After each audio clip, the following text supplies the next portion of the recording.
This is my predicted Chelsea 11 to face Inter Milan in the last pre-season game. After that unconvincing 2-1 defeat to Real Madrid in our last pre-season game, we now face Inter Milan at Stamford Bridge in the last game of our pre-season. Now, as this is the last game of pre-season, we want to be seeing a near enough fully fit squad that is going to start against Man City in the first game of the season. Now, I have double checked the injury list just to make sure we are up to date, so let's get into this predicted 11. Starting off in goal, and I have chosen Jorgensen. Now, I personally think that Jorgensen will naturally become Chelsea's number one in the early parts of the Premier League season. I think that he's had a very good pre-season so far. Obviously, he's not played the entirety of it because we've only just bought him, but he's had a lot more training sessions. I've been impressed with his distribution and how technically good he is on the ball in the glimpses that we've seen. And I just think he's an all-round better goalkeeper than Sanchez. Moving on to left centre-back, I have chosen Levi Colwill for two main reasons. One, I think Levi Colwill is a very good left-footed centre-back and we can see his potential. He's just been very inconsistent throughout this pre-season, and by giving him as many minutes as possible, we want to keep him fit, keep him sharp for the new season.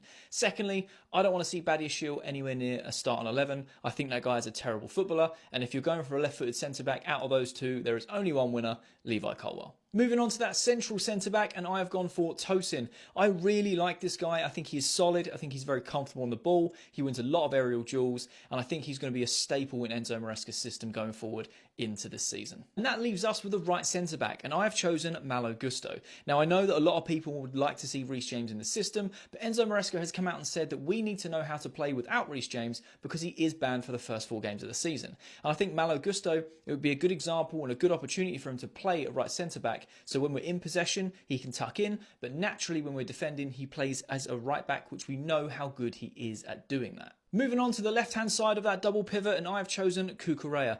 My God, have we missed Cucurella during pre-season. I know that he did exceptionally well in the Euros, ended up winning it and being part of the team of the tournament. That guy's in the form of his life and has been for the last few months. He can invert naturally and plays it to a very high standard, and I cannot wait to see him playing for Chelsea this season. Now, Cucurella did get some extended leave because he won the Euros, which means he wasn't on the USA pre-season tour, but he has been at Cobham training for just under a week, so hopefully he's getting back into that routine, back into the rhythm, and he is relatively match fit for the start of the season. Moving on to that right-hand side of the double pivot, and I have chosen Romeo Lavia.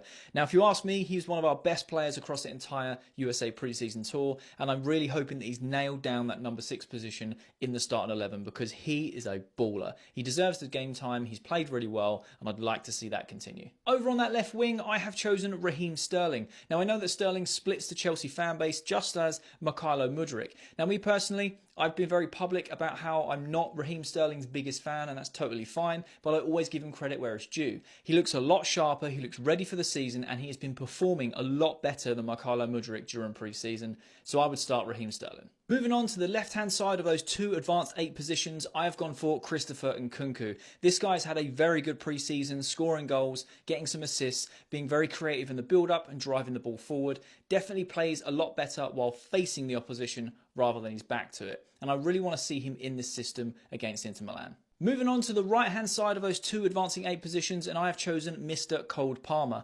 Palmer also had extended leave because he got to the final of the Euros, and he has been training at Cobham this week. Chelsea have released videos of Cold Palmer back in training, and I'm super excited to see him play under Maresca in his system. Maresca has said that he wants Cole to have that freedom and play in more of a central role, so that's why I've stuck him just inside of that right-hand side rather than on the wings. And out in the right wing position, I have gone for Noni Madueke. This guy has been impressing me game by game as the pre-season has gone on.